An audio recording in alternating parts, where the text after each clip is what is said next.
나이가 들어 80세를 넘기게 되면 우리는 인생에서 또 한 번의 조용한 문턱을 맞이하게 됩니다.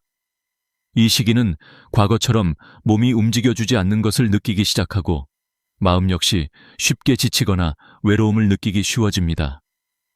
그러나 많은 분들은 이런 변화를 단순히 나이 들면 다 그렇지 라고 받아들이며 지나칩니다. 하지만 최근 의학 연구들은 분명히 말합니다. 80세 이후 건강의 급락은 자연스러운 노화만의 문제가 아니라 우리가 살아가는 방식에서 비롯된 변화라는 것을요. 다시 말해, 지금부터 어떻게 살아가느냐에 따라 앞으로의 10년, 20년이 달라질 수 있다는 뜻입니다.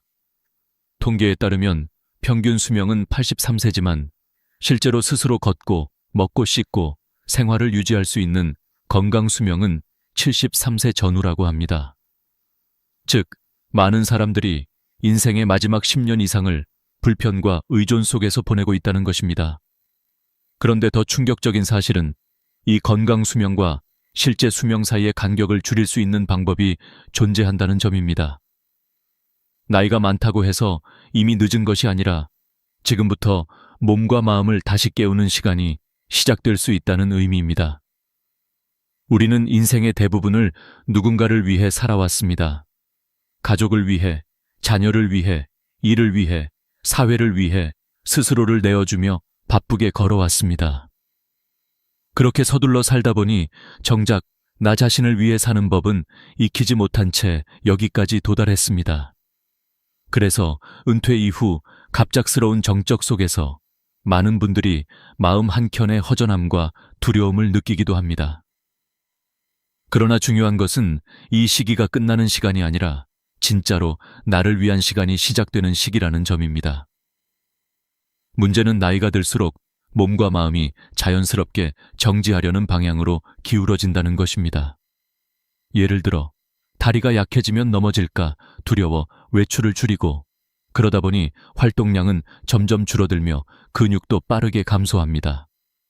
그러면 다시 움직이기 어렵고 결국 일상조차 부담스러워지게 됩니다. 이렇게 몸이 멈추면 마음도 멈춥니다. 식사 의욕이 떨어지고 혼자 먹는 습관이 생기고 영양 균형이 무너지며 면역력과 기력이 함께 빠르게 약해집니다. 몸이 약해지는 것이 마음을 약하게 만들고 마음이 약해지는 것이 다시 몸을 무너뜨리는 악순환이 시작되는 것입니다. 하지만 여기서 중요한 전환점이 있습니다. 멈춰가는 삶을 다시 흐르게 만들 수 있다면 건강은 다시 살아날 수 있다는 점입니다. 일본 도쿄 노화 연구센터의 장수 노인 추적 조사에서 90세 이후에도 근육량이 회복된 사례가 다수 발견되었습니다. 그들의 공통점은 특별한 운동을 한 것도 고가의 건강식품을 먹은 것도 아니었습니다. 천천히 걷고 누군가와 함께 식사하고 머리를 쓰고 잘 웃고 잘 자는 것, 아주 단순한 5가지였습니다. 이 단순한 일이 몸 전체의 순환을 다시 깨우고 면역과 호흡과 기억 능력까지 되살리는 놀라운 변화로 이어졌던 것입니다. 여기서 핵심은 억지로 하지 않는 것입니다. 80세 이후 건강은 새로운 능력을 얻는 것이 아니라 지금 가진 것을 지키고 유지하는 데에 목적이 있습니다. 무리하게 운동을 늘리거나 갑자기 많은 목표를 세우는 것이 아닙니다. 나의 속도를 존중하며 천천히 하지만 꾸준히 일상을 흐르게 만드는 것이 가장 현명한 방법입니다. 많은 전문가들이 이렇게 말합니다. 노년의 건강은 근육이 아니라 리듬에서 시작된다. 걷는 리듬, 먹는 리듬, 쉬는 리듬, 자는 리듬. 이 리듬이 안정될수록 몸은 스스로 회복합니다. 이 영상을 보고 계신 여러분은 이미 중요한 첫걸음을 내디딘 것입니다. 왜냐하면 변화는 알아보는 것에서 시작되기 때문입니다. 지금 이 순간 돌아보며 스스로에게 이렇게 말해보세요. 지금부터는 남은 시간이 아니라 내 시간이 시작된다. 이 한 문장이 앞으로의 삶을 바꿀 수 있습니다. 나이가 들면 몸의 변화는 아주 조용하게 시작됩니다. 처음에는 계단을 오르기가 조금 더 힘들어진 것 같고 오래 서 있으면 허리가 뻐근해지고 이전보다 걸음이 느려진 것 같다는 생각이 스치듯 지나갑니다. 하지만 대부분의 사람들은 이 변화를 크게 중요하게 여기지 않습니다. 나이 들면 원래 이렇게 되는 거지. 이렇게 말하며 그냥 넘겨버립니다. 그러나 바로 이 작은 변화가 삶 전체를 바꾸는 시작점이 됩니다. 의학에서는 이것을 근육이 잠드는 시기라고 부릅니다. 근육은 쓰지 않으면 아주 빠르게 기능을 잃습니다. 그리고 한 번 잃기 시작하면 되돌리기가 쉽지 않습니다. 서울대학교 노년의학센터 연구 결과에 따르면 80세 이상 고령자의 87%가 근육 위축과 근력 저하를 겪고 있습니다. 이는 단순히 다리가 약해지는 수준을 의미하지 않습니다. 근육은 우리 몸 곳곳에서 균형을 잡아주고 천을 조절하며 혈액 순환을 돕고 심지어는 면역 기능까지 영향을 줍니다. 다시 말해, 근육이 약해지는 것은 몸 전체의 기능이 동시에 약해지는 것과 같습니다. 가장 먼저 나타나는 변화는 균형 감각의 저하입니다. 작은 걸림에도 쉽게 넘어지면 골절, 입원, 침대 생활로 이어지게 됩니다. 문제는 여기서 끝나지 않습니다. 침대에 있는 시간이 길어질수록 근육은 더 빠르게 줄어들고 면역력도 떨어지고 폐 기능과 심장 기능까지 약해지면서 결국 일상생활에서의 자립이 어려워집니다. 많은 분들이 한 번의 낙상으로 삶의 방향이 완전히 바뀌었다고 말하는 이유가 여기에 있습니다. 하지만 여기서 중요한 사실이 있습니다. 근육은 나이가 들어도 다시 깨어날 수 있습니다. 일본 도쿄 노화연구소는 90세 이상의 고령자 그룹을 대상으로 연구를 진행했습니다. 연구진은 아주 가벼운 걷기 운동과 앉아서 다리를 들어 올리는 간단한 근력 운동을 6개월 동안 실시했습니다. 그 결과 참가자들의 근육량은 평균 8% 증가했고 걷는 속도와 균형 능력도 눈에 띄게 향상되었습니다. 연구진은 이렇게 말했습니다. 근육은 죽지 않는다. 다만 잠들어 있을 뿐이다. 깨워주면 다시 움직이기 시작한다. 그러나 여기서 조심해야 할 점이 하나 있습니다. 무리하면 오히려 건강을 해칠 수 있다는 것입니다. 많은 분들은 건강을 되찾겠다는 마음으로 갑자기 과한 운동을 시작합니다. 빠르게 걷기, 계단 오르기, 근력기구 운동 등 익숙하지 않은 활동을 무리하게 시도합니다. 하지만 나이가 들어 몸의 회복 속도는 결코 예전과 같지 않습니다. 무리한 운동은 무릎 관절 손상, 허리 통증, 혈압 급상승 등 예상치 못한 위험을 초래할 수 있습니다. 그렇다면 나이에 맞는 가장 안전하고 효과적인 방법은 무엇일까요? 첫째, 천천히 걷는 것부터 시작하는 것입니다. 걸음 속도는 빠를 필요가 없습니다. 발바닥이 바닥을 느끼는 정도의 속도, 하루 10분에서 시작해 20분, 30분으로 늘려가는 것이 좋습니다. 중요한 것은 속도가 아니라 꾸준함입니다. 숨이 약간 차고 땀이 아주 살짝 맺힐 정도면 충분합니다. 둘째, 앉아서 할 수 있는 근력 깨우기 운동입니다. 예를 들면 의자에 앉아 무릎을 천천히 들어 올리기, 발끝과 발뒤꿈치를 번갈아 움직이기, 허리를 세우고 어깨를 천천히 돌리기 같은 동작들입니다. 이 운동들은 관절에 무리를 주지 않으면서 근육에 직접 자극을 주는 운동입니다. 셋째, 넘어짐을 예방하는 균형 감각 훈련입니다. 벽을 가볍게 짚고 한 발로 서보기, 혹은 양발을 좁혀 세우고 중심을 잡아보는 간단한 동작만으로도 균형 능력을 유지하는 데 큰 도움이 됩니다. 그리고 무엇보다 중요한 것이 있습니다. 내가 할 수 있는 만큼만 한다는 마음입니다. 노년의 건강을 지키는 핵심은 경쟁이 아니라 지속입니다. 남과 비교할 필요도 없고 어제보다 얼마나 더 잘했는지 확인할 필요도 없습니다. 그저 오늘도 조금 움직이고 몸이 다시 흐르도록 하는 것, 그것으로 충분합니다. 근육은 우리에게 이렇게 말하고 있습니다. 나를 잊지 말아주세요. 조금만 움직여주면 나는 다시 당신의 삶을 지탱해 줄 수 있습니다. 지금 이 순간 손을 가슴 위에 얹고 천천히 숨을 들이마셔 보세요. 숨이 들어오는 감각, 몸이 살아있다는 감각. 그 감각을 잊지 않는다면 건강은 다시 당신의 편이 되어 돌아옵니다. 이제 우리는 몸이 멈출 때 삶의 흐름이 멈추는 이유를 이해했습니다. 다음 단계는 우리의 식탁입니다. 몸은 먹는 것에서 만들어지고 먹는 방식은 마음의 상태를 반영합니다. 그리고 여기에는 생각보다 더 깊은 진실이 숨어 있습니다. 우리가 매일 먹는 밥 한 끼는 단순히 배를 채우는 일이 아닙니다. 그것은 몸을 유지시키는 연료이자 마음을 지탱하는 힘이고 삶의 리듬을 만들어주는 중요한 순간입니다. 그런데 나이가 들수록 많은 분들이 이 식사의 의미를 잊게 됩니다. 특히 혼자 식사하는 시간이 길어질수록 식사는 점점 형식적인 일이 되어버립니다. 그냥 밥이랑 김치만 먹으면 되지. 입맛이 없어서 대충 먹었어. 이런 말들이 습관처럼 나오기 시작하면 그 순간부터 몸의 건강은 조용히, 그러나 빠르게 무너져 내립니다.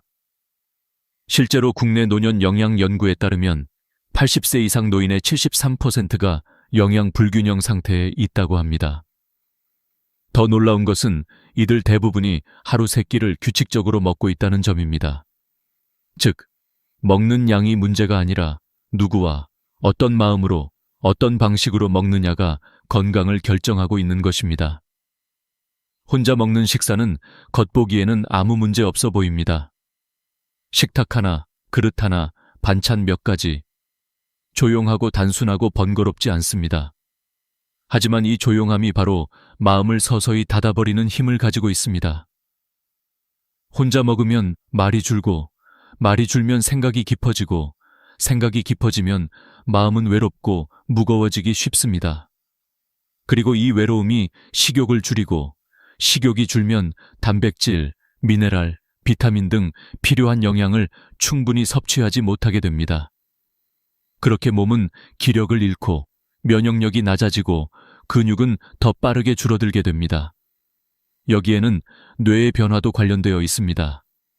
함께 식사하는 동안 대화를 나누면 뇌에서는 세로토닌, 도파민 같은 행복 호르몬이 분비됩니다. 그런데 혼자 먹는 시간에는 이 호르몬의 분비가 크게 줄어듭니다. 이는 우울증 가능성을 높이고 뇌 기능 저하 속도를 가속화합니다.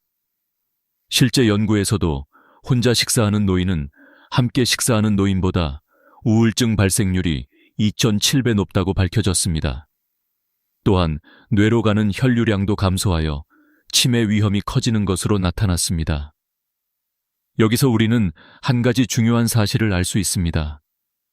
식사는 음식이 아니라 연결입니다.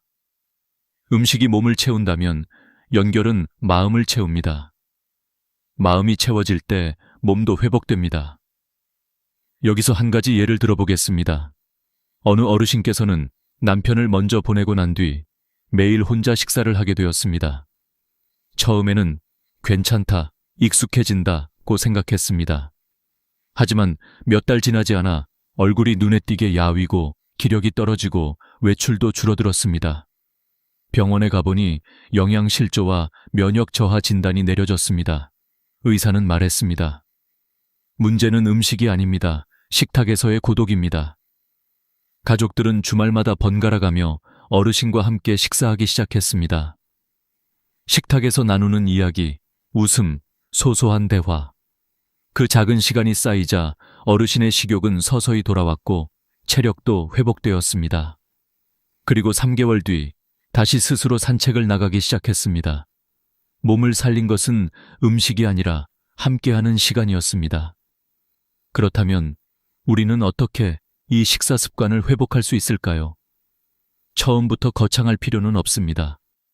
중요한 건 한 번의 식탁을 함께 만드는 것입니다. 일주일에 한 번이라도 누군가와 밥을 먹는 약속을 만들어 보세요. 가족, 이웃, 친구, 복지관 모임, 교회 식사자리, 혹은 동네 경로당. 꼭 많은 사람이 아니어도 괜찮습니다. 심지어 한 사람만 있어도 충분합니다.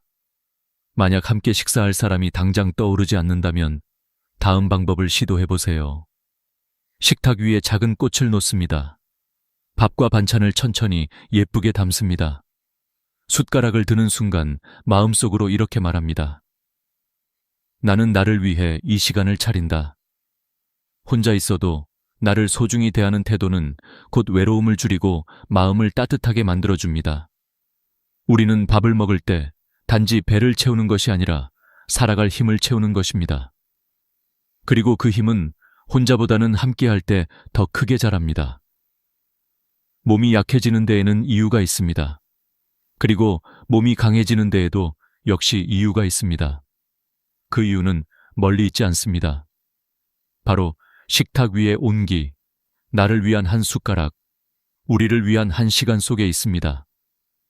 이제 몸과 마음이 음식과 연결되어 있다는 사실을 이해했습니다.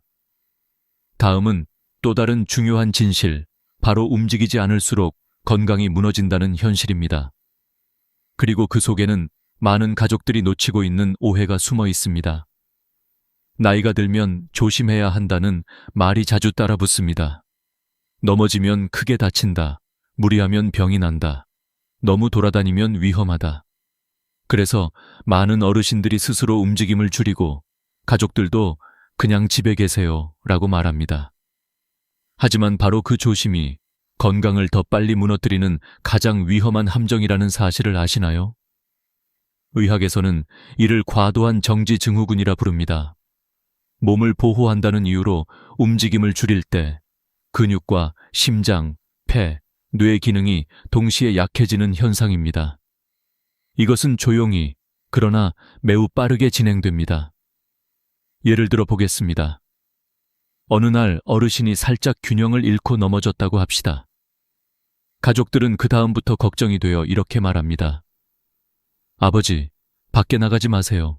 위험해요. 엄마, 계단 내려가면 안 돼요. 그냥 집에만 계세요. 처음에는 사랑이었습니다. 하지만 시간이 지나면서 그 사랑은 움직임을 앗아가고 움직임이 사라지면 근육도 사라집니다. 근육은 단지 몸을 움직이는 시스템이 아닙니다. 근육은 혈액순환, 면역력, 호르몬 분비, 뇌기능 유지에 직접 관여합니다. 그래서 근육이 줄어드는 순간 삶 전체가 무너지는 구조로 이어집니다. 서울대 노인의학센터 연구에 따르면 80세 이상의 고령자 중 87%가 근육 기능 저하를 겪고 있으며 이는 단순한 노화가 아니라 사용하지 않아서 잃어버린 근육토인 경우가 대부분이라고 밝혔습니다. 사용하지 않으면 약해지고 약해지면 더 움직이지 않게 되고 그러면 더욱 약해지는 끝없는 악순환. 이 악순환이 시작되면 체력은 1년에 3%씩 무너집니다. 그리고 이 과정을 몸은 크게 티내지 않고 진행합니다. 즉, 자각할 때쯤이면 이미 많이 잃어버린 뒤인 경우가 많습니다. 여기서 우리는 한 가지 질문을 던져야 합니다. 정말로 가만히 있는 것이 안전할까요? 하버드 의과대학 연구진은 하루 12시간 이상 누워있는 생활은 하루 한 갑의 담배보다 더 해롭다고 발표했습니다. 왜일까요? 뼈는 쓰지 않으면 빠르게 약해진다. 누워있는 시간은 뼈 밀도를 매달 1-2%씩 감소시킵니다. 이것은 골다공증으로 이어지고 작은 충격에도 골절 위험을 증가시킵니다. 심장은 움직임을 통해 강화된다. 걷지 않으면 심장은 점점 펌프 기능을 잃고 혈액순환이 느려집니다. 손발이 차고 쉽게 숨이 차고 피로가 쌓입니다. 두뇌는 움직일 때 깨어난다. 움직일 때 뇌로 가는 혈류가 증가하고 신경세포가 자극을 받습니다. 활동량이 줄수록 기억력, 판단력, 집중력이 떨어지며 치매 위험이 높아집니다. 폐는 움직일 때 더 깊게 숨을 쉰다. 누워있는 시간이 길어지면 폐 안에 분비물이 쌓여 감염 위험이 증가합니다. 그래서 활동 부족은 폐렴 위험을 2배 이상 높입니다. 결국 움직이지 않는 삶은 천천히, 그러나 확실하게 삶을 단축시키는 선택이 되는 것입니다. 그렇다면 우리는 어떻게 다시 움직임을 되찾을 수 있을까요? 중요한 것은 많이 움직이는 것이 아니라 제대로 움직이는 것입니다. 처음부터 등산, 체육관, 헬스기구는 필요하지 않습니다. 오히려 잘못된 운동은 관절과 허리를 다치게 할 수 있습니다. 핵심은 부드럽고 지속적인 활동입니다. 다음은 노년기에 가장 효과적인 움직임 회복 방법입니다. 1. 하루 10분 집안 걷기 방에서 거실, 부엌, 다시 방으로 천천히, 그러나 끊임없이. 10분이 어렵다면 3분부터 시작해도 좋습니다. 중요한 건 시작하는 것입니다. 2. 의자에서 천천히 일어나 앉기. 10회 이는 가장 안전하고 강력한 하체 근력 운동입니다. 넘어짐 예방 효과는 47%나 증가합니다. 3. 햇빛 아래 5분 서 있기. 햇빛은 비타민 D를 활성화하여 뼈와 면역을 보호합니다. 동시에 기분을 안정시키는 세로토닌 분비가 늘어나 우울감을 줄여줍니다. 처음에는 몸이 무겁고 귀찮고 변화를 느끼기 어려울 수 있습니다. 하지만 2주만 지나면 체력이 아니라 표정이 달라집니다. 몸이 움직이면 마음도 움직입니다. 마음이 움직이면 삶이 다시 흐르기 시작합니다. 한 어르신께서는 이렇게 말했습니다. 가만히 있는 것이 편한 줄 알았는데 움직이기 시작하니 사는 기분이 다시 돌아왔습니다. 그렇습니다. 우리가 걷는 이유는 오래 살기 위해서가 아니라 살아있는 느낌을 되찾기 위해서입니다. 이제 우리는 알고 있습니다. 건강은 갑자기 무너지는 것이 아니라 조금씩 멈추는 순간부터 무너진다는 것을. 그리고 회복 또한 갑자기 오는 것이 아니라 조금씩 움직이기 시작하는 순간부터 다시 시작된다는 것을. 나이가 들수록 사람은 외로움과 마주하게 됩니다. 하지만 많은 분들은 외로움이 마음만 아프게 하는 감정적 문제라고 생각합니다. 그러나 의학은 말합니다. 외로움은 실제로 몸을 병들게 만드는 질병이라고. 특히 80세 이후에는 외로움이 식사 습관과 생활 방식에 직접적인 영향을 미쳐 건강을 빠르게 악화시키는 가장 큰 요소가 됩니다. 예를 하나 들어보겠습니다. 같은 도시, 같은 아파트 단지에 사는 2명의 할머니가 있었습니다. 한 분은 매일 혼자 식사했고, 한 분은 일주일에 3번 이웃들과 함께 밥을 먹었습니다. 6개월 뒤 2분의 몸에서 놀라운 차이가 나타났습니다. 혼자 식사하던 할머니는 체중이 4kg 줄었고 근육량도 감소했습니다. 하지만 함께 식사한 할머니는 건강 상태가 오히려 좋아졌으며 혈액 검사에서도 면역세포 수치가 높게 나타났습니다. 이 차이는 우연이 아닙니다. 서울 영양의학연구팀 조사에 따르면 혼자 식사하는 노인은 가족과 함께 식사하는 노인보다 단백질 섭취량이 42% 낮습니다. 왜일까요? 혼자 식사할 때는 그냥 김치에 밥만 말아 먹어도 되지. 반찬 여러 개 차리기 귀찮아. 이렇게 스스로 식사를 최소화하려는 경향이 생깁니다. 식사란 단순히 배를 채우는 행동이 아니라 몸과 마음이 회복되는 시간입니다. 함께 식사할 때는 대화가 생기고 표정이 부드러워지고 씹는 속도도 안정되고 소화 효소가 더 잘 분비됩니다. 즉, 누구와 먹느냐는 무엇을 먹느냐보다 더 중요할 때가 있습니다. 특히 단백질은 노년 건강의 핵심입니다. 단백질 부족은 근육 감소를 가속화시키고 면역 체계를 약화시키며 회복 속도를 떨어뜨립니다. 고령자에게 가장 위험한 질병인 폐렴, 낙상 후 뼈 회복 저하, 감염 악화. 이 모든 것의 뿌리에는 지속적인 단백질 결핍이 있습니다. 하지만 희망적인 사실이 있습니다. 식습관은 나이가 많아도 짧은 시간 내에 개선할 수 있습니다. 단 4주만 꾸준히 관리하면 체력과 기운이 눈에 띄게 달라지는 경우가 많습니다. 다음은 오중병 90세 어르신에게 가장 효과적이고 간단한 식사 루틴입니다. 하루 한 끼는 단백질 중심으로 구성하기. 예, 두부 반모 계란 2개 연어 또는 생선 조림, 닭가슴살 1조각 양보다 질입니다. 조금씩 여러 번, 가볍지만 영양이 높은 구성. 혼자 먹지 않으려고 노력하기, 가족이 멀리 있다면 다음도 가능합니다.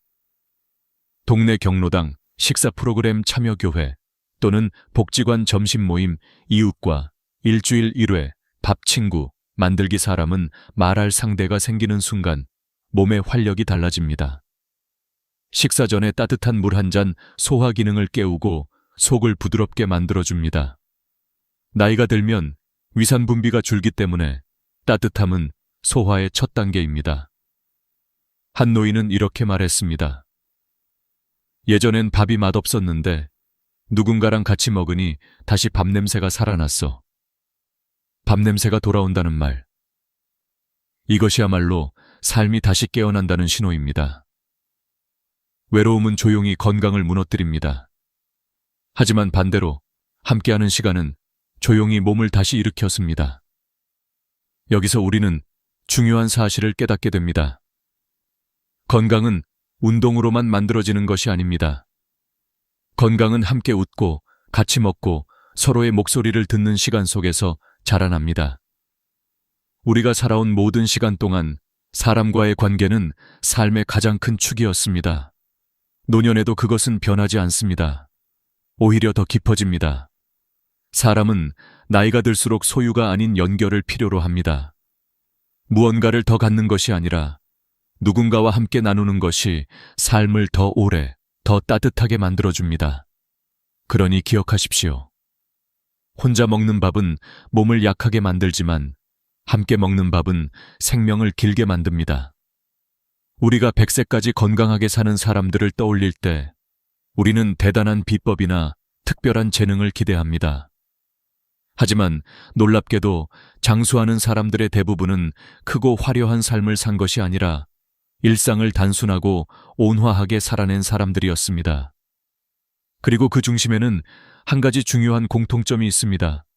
바로 수면의 질입니다. 많은 분들이 이렇게 말합니다. 잠은 그냥 자면 되는 거 아닌가?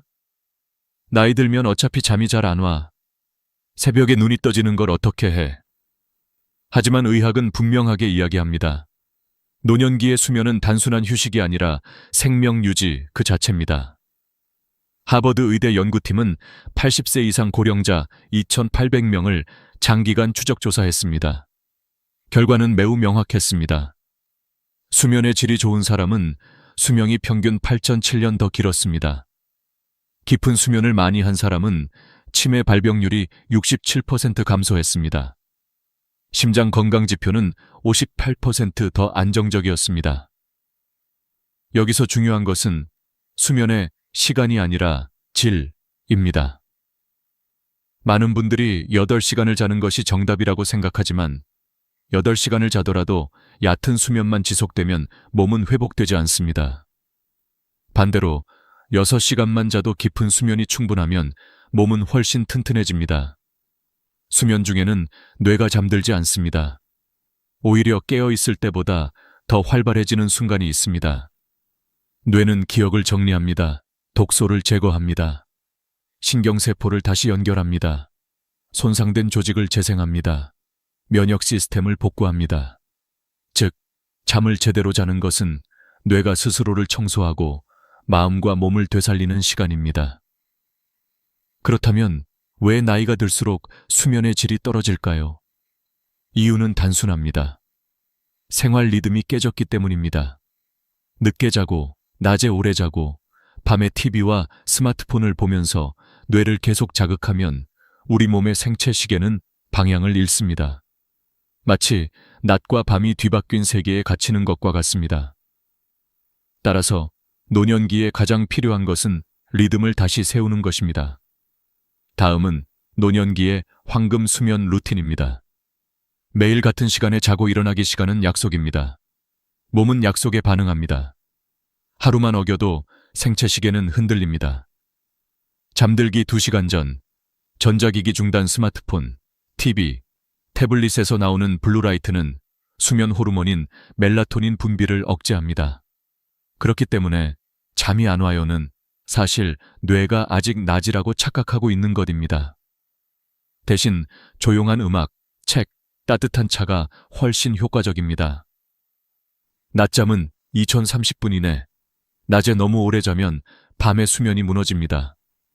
짧게, 가볍게, 피로만 덜어내는 정도면 충분합니다.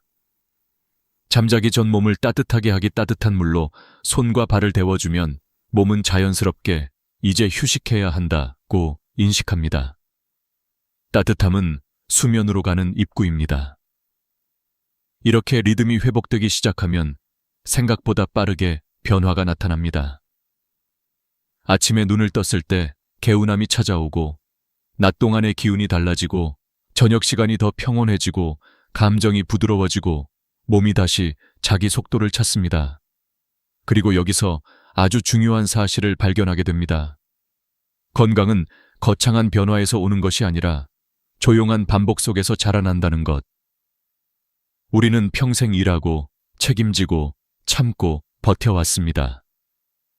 누군가를 위해 노력하며 살아왔습니다. 그러나 이제는 인생의 무게를 내려놓고 내 몸과 마음이 원하는 속도로 살아도 괜찮습니다. 건강하게 산다는 것은 전쟁이 아니라 조화입니다. 억지로가 아니라 맞춰가는 것입니다. 빠르게가 아니라 꾸준하게입니다. 이제 여러분에게 묻고 싶습니다. 오늘 하루, 나 자신을 위해 남겨둔 시간은 몇 분이었나요? 만약 없다면, 이제부터는 하루 중 5분이라도 나만의 빈칸을 남겨두세요. 그 5분이 당신의 근육을 지키고, 당신의 마음을 단단하게 하고, 당신의 수명을 늘리고, 무엇보다 당신답게 살아갈 용기를 되돌려줄 것입니다. 서 어르신이 했던 말이 떠오릅니다. 이제는 달력이 아니라 제 마음이 하루를 정합니다. 여러분도 그렇게 살 수 있습니다. 아니, 그렇게 살아도 괜찮습니다. 오늘 이야기가 마음에 닿았다면 좋아요와 구독을 눌러주세요. 여러분의 관심 한 번이 이 채널이 계속 여러분의 곁을 지키는 힘이 됩니다. 여러분의 남은 날들이 길고 건강하고 무엇보다 따뜻하기를 진심으로 바랍니다. 저는 올해로 65이 되었습니다. 은퇴한 지 어느덧 5해가 지났고 매달 들어오는 연금은 70만 원 남짓입니다. 젊을 때는 이 정도면 노년 생활이 크게 불편하지 않겠지 생각했습니다. 하지만 막상 혼자가 되고 보니 돈보다 더 큰 것이 있었습니다. 집안에 울리는 고요, 식탁에 놓인 빈 의자, 하루 종일 켜놓은 텔레비전 소리까지도 결국은 정막을 덮지 못했습니다. 아내는 세상을 떠난 지 3년이 되었고 외동딸은 다른 도시에 시집가 바쁘게 살고 있습니다. 누가 잘못한 것도 아닌데 인생이 너무 길어져 버린 느낌. 생각보다 고독은 말없이 깊고 무거운 것이었습니다. 그래서 저는 마지막 여정을 함께 걸어갈 누군가를 찾아보고 싶었습니다. 늦은 나이에 새로운 인연을 찾는다는 것이 쉬운 일은 아니라는 걸 잘 압니다. 하지만 사람의 마음은 나이와 상관없이 여전히 따뜻함을 원하죠. 저는 아파트 관리인에게 은근히 말했습니다. 혹시 괜찮은 분 있으면 소개 좀 부탁드립니다. 그렇게 말하는 제 목소리에서 체면을 차린 단단함보다 제발 외롭지 않게 해달라는 조용한 바람이 더 크게 묻어났을지도 모릅니다. 얼마 지나지 않아 관리인이 반가운 얼굴로 다가왔습니다. 딱 어울릴 것 같은 분이 계세요. 그녀는 저보다 13살 어린 52세의 여성이었고 연금도 일정하게 받고 있으며 혼자 생활 중이라고 했습니다. 이야기를 들은 그날 저는 거울 앞에 서서 한참 동안 옷을 골랐습니다. 머리도 살짝 염색했고 조금이라도 젊어 보이도록 억지로 미소를 연습했습니다. 나이 든 사람도 설렘을 느낀다는 것을 스스로에게 증명하듯이요. 약속 장소는 아파트 단지 내의 작은 공원이었습니다. 나는 일찍 도착해 몇 번이고 손을 매만지고 바람의 방향을 살피며 그 자리에 서 있었습니다. 30분쯤 지나서야 그녀가 걸어왔습니다. 멀리서 보이는 모습은 생각했던 것보다 훨씬 생기 있어 보였습니다. 관리인이 우리를 소개하자 우리는 서서히 대화를 시작했습니다. 그녀는 자기 이름이 최혜진이며 은퇴 후 연금으로 생활하고 있다고 말했습니다. 아들도 있지만 결혼하지 않은 채 각자 삶을 살고 있다고 했습니다. 처음의 대화는 공손하고 부드러웠습니다. 하지만 잠시 후 그녀는 갑자기 제 손을 잡으며 말했습니다. 가요. 집 구경부터 하고 마트 가서 재료 좀 사와요. 제가 직접 요리해 드릴게요. 순간 저는 심장이 쿵 하고 내려앉는 느낌을 받았습니다. 설렘이 아니라 놀람이었습니다. 사람 사이의 거리는 시간을 통해 천천히 좁혀가야 한다고 믿어왔기에 너무 빠른 다가섬은 오히려 마음을 밀어냈습니다. 저는 조심스럽게 손을 빼며 말했습니다. 조금만 더 이야기해 봅시다. 아직은 서로를 알아가는 단계니까요. 그녀는 잠시 숨을 고르고는 제가 배우자에게 바라는 점이 무엇인지 물었습니다. 저는 솔직히 말했습니다. 저는 지적인 대화가 가능한 분이면 좋겠습니다. 함께 있을 때 편안하고 사회적 자리에서도 서로가 서로를 존중할 수 있는 그런 관계 말입니다. 그러자 그녀는 웃으며 되묻습니다. 제가 그런 사람이 아닐 것 같으세요? 그리고는 곧 자신도 조건을 말해야겠다며 자세를 바로잡았습니다. 그녀는 단순한 사람이 아니었습니다. 단단했고 자기 욕구를 정확히 알고 있었고 그것을 숨기지 않았습니다. 그녀는 말했습니다. 저는 선생님 같은 분을 좋아해요. 하지만 대신 조건이 있어요. 4가지예요. 그 말은 마치 문을 하나씩 잠그는 소리처럼 제 마음을 서서히 조여왔습니다. 그리고 그 조건들 속에는 단순한 바람이 아니라 그녀가 살아온 세월의 흔적과 두려움, 그리고 상처가 숨어 있었습니다. 그녀의 눈빛은 담담했고 말투는 너무나 또렷했습니다. 그 순간 저는 깨달았습니다. 이 만남은 단순한 소개팅이 아니라 서로의 과거가 다시 부딪히는 자리였다는 것을. 사람은 나이가 들수록 단순해지는 것 같지만 사실은 그렇지 않습니다. 세월이 오래될수록 마음은 더 복잡해지고 상처는 더 깊어지고 그 속에서 안전을 확인하려는 마음은 더욱 절실해집니다. 그리고 그 다음에 그녀가 꺼낸 조건들은 내가 상상했던 동행과는 너무도 다른 방향을 향하고 있었습니다. 그녀는 다리를 꼬고 제 눈을 바라보며 천천히 첫 번째 조건을 말하기 시작했습니다. 우리가 서로 마음이 맞는다면 6개월 동안 동거를 해보고 싶어요. 하지만 그 전에 500만 원을 보증금으로 주셨으면 해요. 제가 불안하지 않도록요. 순간 저는 숨이 목안에 걸렸습니다.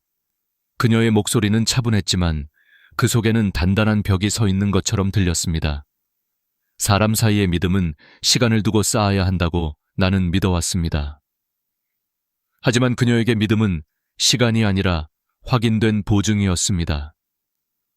아마 그녀는 인생에서 누군가에게 여러 번 기대고 배신당하고 무너지고 그 끝에서 믿음은 결국 증명 가능한 것이라고 결론 지었을지도 모릅니다. 나는 순간 가슴이 답답했습니다. 사랑의 시작이 설렘이 아니라 계약서로 시작해야 한다니. 하지만 그녀의 이야기는 거기서 멈추지 않았습니다. 두 번째 조건은 여행이었습니다. 우리는 이제 황홍이에 들어섰잖아요. 남쪽으로 한 달 여행 가고 싶어요. 그리고 결혼 사진을 꼭 찍고 싶어요. 평생 하고 싶었던 일이거든요. 경비는 선생님이 부담해 주세요. 그녀는 말할 때 눈을 반짝이며 웃었지만 그 웃음 속에는 이상한 공허함이 보였습니다. 마치 오래된 사진 속에서 누구도 보지 않는 표정을 흉내내는 것처럼요. 인생 후반을 지나온 사람이라면 알 겁니다. 어떤 사람들은 웃고 있어도 마음 한편은 늘 춥다는 걸. 나는 그녀의 얼굴을 바라보며 생각했습니다. 이 사람은 행복을 바라는 게 아니라 잃어버린 시간을 되돌리고 싶어 하는 걸지도 모른다는 것을. 세 번째 조건에서 나는 말없이 손을 무릎 위에 올렸습니다. 결혼을 하게 되면 집안의 경제권은 제가 가질게요. 선생님은 매달 용돈을 받는 방식으로 살면 좋겠어요. 그녀는 정말 진지했습니다. 장난도 아니었고 시험도 아니었습니다. 그녀에게 이것은 안전의 방식이었습니다. 그러나 내 안에서는 조용히 무언가 부서지는 소리가 났습니다. 나는 평생 가족을 지키기 위해 가장으로 서 있었던 사람입니다. 책임을 졌고 무거운 짐도 끝까지 들었습니다. 그런데 이제 와서 나는 관리받는 사람이 되는 걸까요? 내 인생의 마지막 남은 자존심마저 누군가에게 맡겨야 한다는 건 너무도 낯선 일이었습니다. 그녀는 여전히 부드러운 미소를 짓고 있었지만 그 미소는 내가 살아온 시간을 이해하려는 미소는 아니었습니다. 그저 자신이 원하는 삶을 되찾으려는 표정이었습니다. 그리고 네 번째 조건. 그 조건은 오히려 가장 조용했지만 가장 큰 벽이었습니다. 저는 혼자 자는 게 익숙해요. 같은 집에 살아도 서로 다른 방을 쓰고 싶어요. 잠자리도 따로. 말은 단순했지만 그 말 속에는 오래된 외로움이 고여 있었습니다. 사람은 정말 혼자 오래 살면 누군가의 천조차 낯설어집니다. 누군가 곁에 있는 게 아니라 누군가 곁에 있다는 사실을 허락해야 하는 것이 됩니다. 그녀는 온전히 혼자 사는 방식에 자신을 맞춰 살고 있었고 사랑도 동행도 결국은 적당한 거리두기 안에서 가능하다고 믿고 있었습니다. 그녀의 네 가지 조건을 모두 들은 뒤 나는 아무 말을 하지 못했습니다. 화도 아니었고 실망도 아니었습니다. 그저 마음이 천천히 식어가는 느낌이었습니다. 내가 기대했던 것은 조건이 아니라 마음, 대화, 서로를 천천히 배워가는 시간들이었습니다. 그러나 그녀는 이미 그녀의 삶을 방어하는 방식으로 굳어져 있었습니다. 나는 조용히 말했습니다. 죄송하지만 말씀하신 조건들은 제가 받아들이기 어렵습니다. 그 말은 마치 오래된 돌문을 천천히 닫는 것처럼 느껴졌습니다. 그녀는 고개를 끄덕였고 나는 천천히 자리에서 일어났습니다. 공원을 나서며 나는 문득 깨달았습니다. 나이는 사람을 단단하게 만들기도 하지만 때로는 너무 단단하게 만들어 서로 닿을 수 없는 벽이 되기도 한다는 것을. 그녀는 잘못된 사람이 아니었습니다.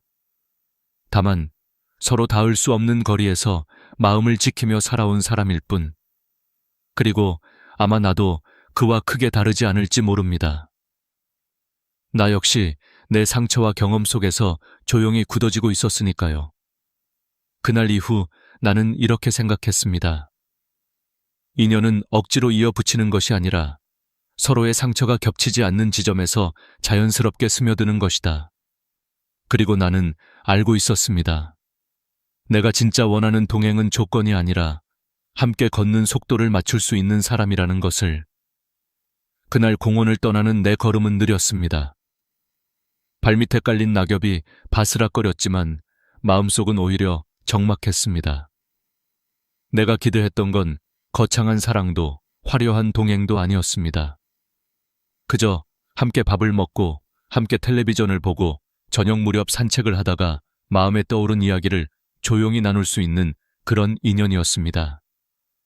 그런데 그녀는 삶을 누가 들어올 수 없도록 네 개의 두꺼운 벽으로 감싸고 있었습니다. 그리고 나는 그 벽을 넘기에는 너무 지쳐 있었습니다. 사람은 상처받으면 자신을 보호하기 위해 방패를 들고 살게 됩니다. 하지만 방패를 너무 오래 들고 살다 보면 어느 순간 내 손이 방패를 놓을 줄 모르게 됩니다. 그녀의 조건은 바로 그런 방패였습니다. 누군가에게 가장이었을 때, 누군가의 아내였을 때, 누군가의 어머니였을 때, 그녀는 분명 지치고 다치고 버려진 경험을 했겠죠. 그 시간을 통과하는 동안 그녀는 하나씩 배웠을 겁니다. 믿으면 아프다. 기대하면 무너진다. 그러니 모든 건 내가 통제해야 한다. 나는 그 마음을 이해했습니다. 아내를 떠나보낸 뒤 혼자가 된 지난 몇 해 동안 나 역시 스스로에게 말하곤 했습니다. 기대하지 말자. 그러면 무너지지 않을 테니까. 외로움은 사람을 단단하게 만들지 않습니다. 오히려 조금씩 부서지게 만듭니다.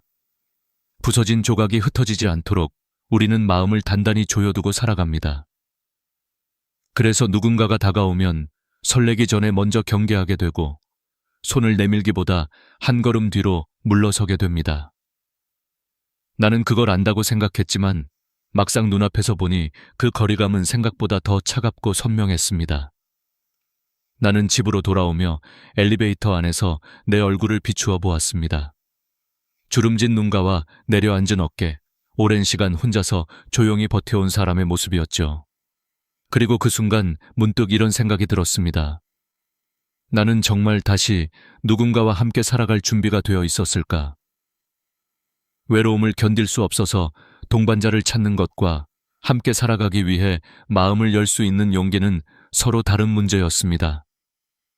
사람과 사람 사이에는 시간이 필요합니다. 말이 필요하고 기다림이 필요합니다. 하지만 요즘 많은 이들은 관계를 시작하는데도 확실함을 요구합니다. 확실한 조건, 확실한 안정, 확실한 배려. 그러나 인간의 마음이란 애초에 확실할 수 없는 것입니다. 그래서 더 소중하고, 그래서 더 어렵습니다. 며칠 뒤 관리인이 나를 보며 조심스럽게 물었습니다. 어르신, 어떻게 됐나요? 느낌이 좀 맞으셨나요? 나는 웃으며 고개를 저었습니다. 서로 방향이 조금 다른 것 같아요. 그는 고개를 끄덕이더니 말했습니다. 사람 나이 들어서 인연 만나는 게 참 어려운 일입니다. 다들 상처를 안고 살아왔으니까요. 그 말이 유난히 가슴에 남았습니다. 그렇습니다. 우리는 누구나 상처를 안고 있습니다. 다만 어떤 사람은 그 상처를 감추고 살아가고 어떤 사람은 그 상처를 방패처럼 들고 살아갑니다. 그리고 또 어떤 사람은 그 상처를 조용히 품은 채 따뜻한 손을 내밀 준비를 합니다. 내가 바란 것은 그 세 번째 사람이었습니다. 하지만 이 나이에 조건 없는 사랑을 기대하는 것이 과연 가능할까요? 사람은 나이를 먹으면 더 지혜로워지는 줄 알았는데 오히려 더 복잡해지고 더 조심스러워집니다. 젊을 땐 사랑이 시작이었지만 나이가 들면 사랑은 계산이 되고 균형이 되고 이해가 됩니다. 그러나 한편으로는 그만큼 진심이 더 귀해집니다. 억지로 맞추려 하지 않아도 되고 상대를 바꾸려 하지 않아도 됩니다. 그저 서로의 속도를 맞추며 함께 걷는 사람, 그것만으로 충분합니다. 나는 다시 생각합니다. 왜 나는 누군가를 찾고 있었을까? 외롭기 때문일까? 아니면 함께한 시간이 의미 있게 흘러가길 바랐기 때문일까? 아마 둘 다일 겁니다. 우리는 혼자 살 수 있지만 혼자 살도록 만들어지지 않았습니다. 마음은 누군가에게 닿을 때 비로소 살아있음을 느낍니다. 그래서 오늘도 누군가는 용기를 내어 다시 누군가에게 손을 내밉니다. 비록 그 손이 다시 상처를 받을지 모른다고 해도. 그날 이후 나는 한 가지를 분명히 깨달았습니다. 인연은 조건으로 이어지는 것이 아니라 마음이 닿을 준비가 되었을 때 비로소 시작된다는 것을. 그리고 나는 아직 완전히 닫혀버린 사람은 아니었습니다. 나는 다시 누군가를 따뜻하게 바라볼 수 있는 사람이고 싶습니다. 그 따뜻함을 잃지 않는 한 인생은 끝이 아닙니다. 그날 이후 나는 많은 생각을 하게 되었습니다. 혼자 사는 집 안은 조용했고 창밖으로 비치는 오후 햇살은 평소와 다름없이 따뜻했지만 마음속은 어딘가 텅 비어 있는 느낌이 들었습니다. 나이가 들수록 마음은 더 단단해지는 줄 알았지만 사실은 더 부드러워지고 더 쉽게 흔들린다는 것을 그때야 알았습니다. 우리가 나이 들어 외로움을 느끼는 이유는 단지 사람이 없어서가 아니라 마음을 나눌 상대가 없기 때문입니다. 말 한마디를 들어줄 사람, 사소한 일에도 함께 웃어줄 사람, 그것만으로도 삶은 충분히 따뜻해질 수 있습니다. 하지만 그런 사람을 찾는 일이 왜 이렇게 어려운 걸까요? 아마도 사람마다 살아온 시간이 다르고 그 속에서 생긴 상처의 모양이 모두 다르기 때문이겠죠. 상처의 모양이 맞지 않으면 서로의 마음이 닿기 어렵고 상처의 깊이가 다르면 그 속도를 맞추기도 쉽지 않습니다. 나는 며칠 동안 산책을 하며 스스로에게 질문을 던졌습니다. 내가 진짜 바라는 건 무엇인가? 화려한 로맨스도 누군가에게 의지하는 삶도 아니었습니다. 그저 평범한 일상을 함께 나눌 사람.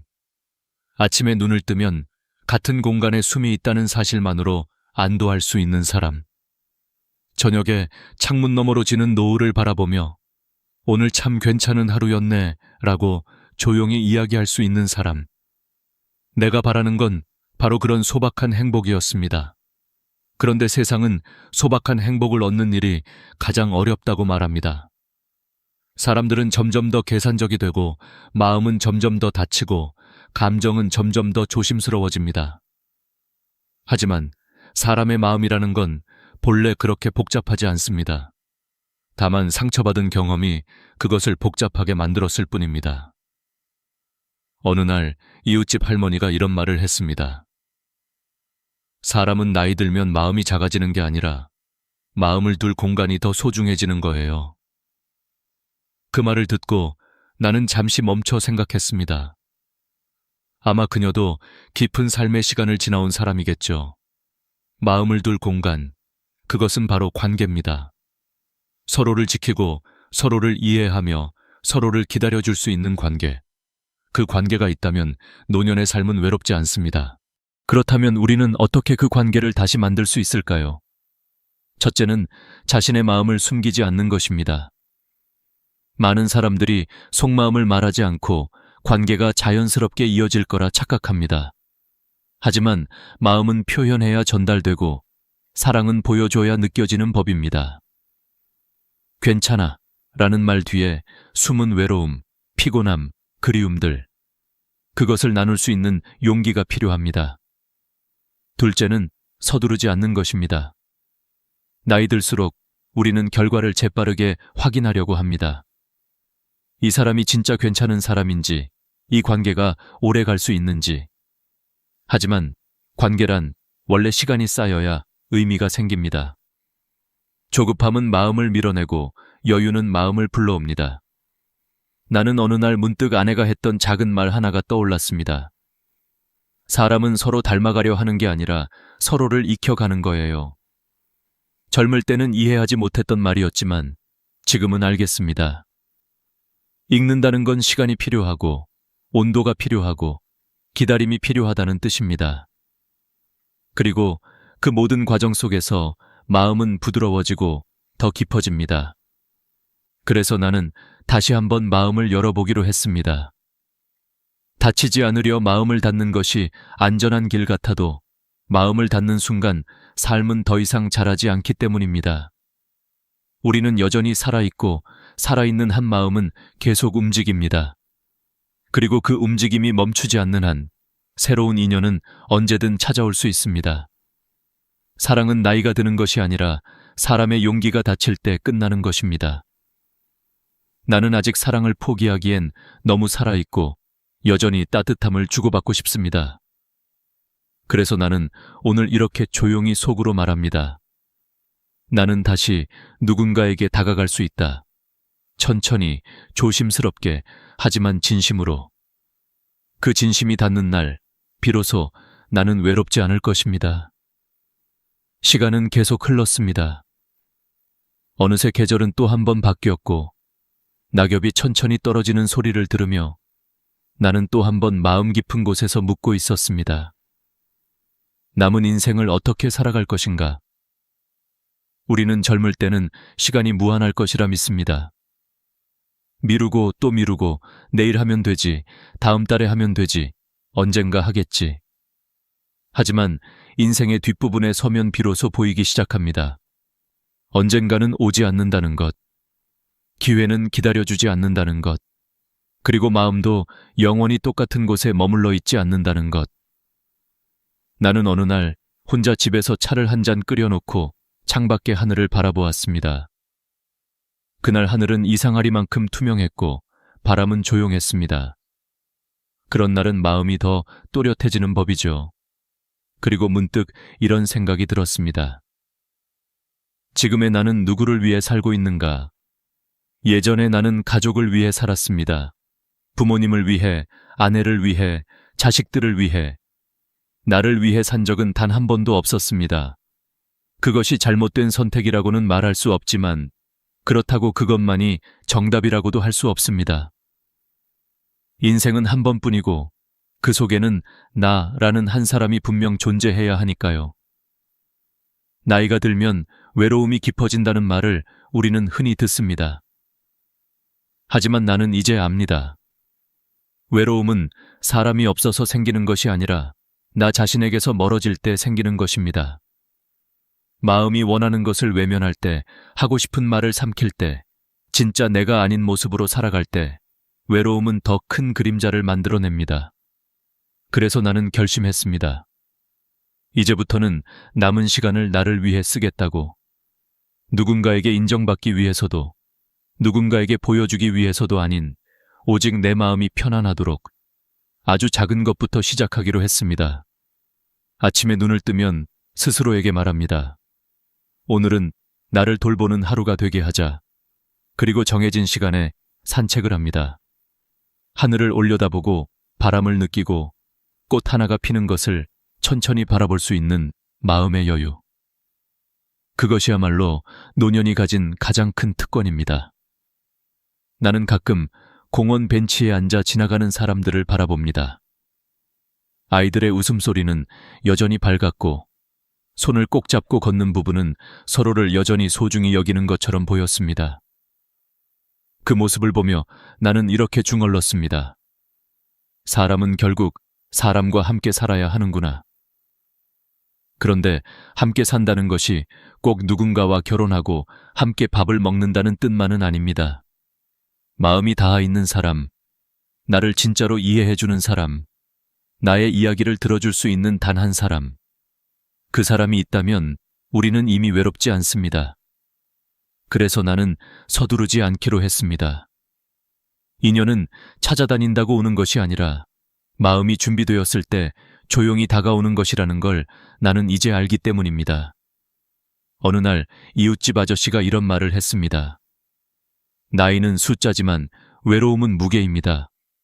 그 무게를 함께 들어줄 사람이 필요합니다. 나는 그 말이 마음속에 오래 남았습니다. 외로움의 무게는 누구에게나 있습니다. 그리고 그 무게를 너무 오래 혼자 들고 있으면 마음이 다치고 표정이 굳고 눈빛이 흐려집니다. 그래서 우리는 서로가 필요합니다. 서로의 무게를 조금씩 나누어 들어주는 관계. 그것이 남은 인생에서 가장 큰 선물이 아닐까요? 나는 더 이상 완벽한 사람을 찾지 않습니다. 완벽한 사랑도 기대하지 않습니다. 다만 마음을 다치지 않게 하는 관계, 서로에게 조용히 기대어 앉아 있을 수 있는 관계, 말이 없어도 편안한 침묵을 공유할 수 있는 관계. 그런 사람이 있다면 그건 기적 같은 인연입니다. 그리고 그 인연은 나이가 많다고 해서 불가능한 것이 아닙니다. 오히려 나이가 들었기에 더 깊고 진한 의미를 갖습니다. 경험은 마음을 넓게 만들고 상처는 이해를 깊게 만들기 때문입니다. 그래서 나는 오늘도 이렇게 조용히 다짐합니다. 서두르지 않되 멈추지 않겠다. 마음을 닫지 않되 쉽게 흔들리지 않겠다. 그리고 무엇보다 나를 잃지 않겠다. 남은 인생은 길지 않을 수 있습니다. 하지만 그 길 위에서 나는 여전히 사랑할 수 있고 여전히 따뜻해질 수 있으며 여전히 새로운 시작을 만들 수 있습니다. 나이는 숫자이고 삶은 지금도 계속되고 있으니까요.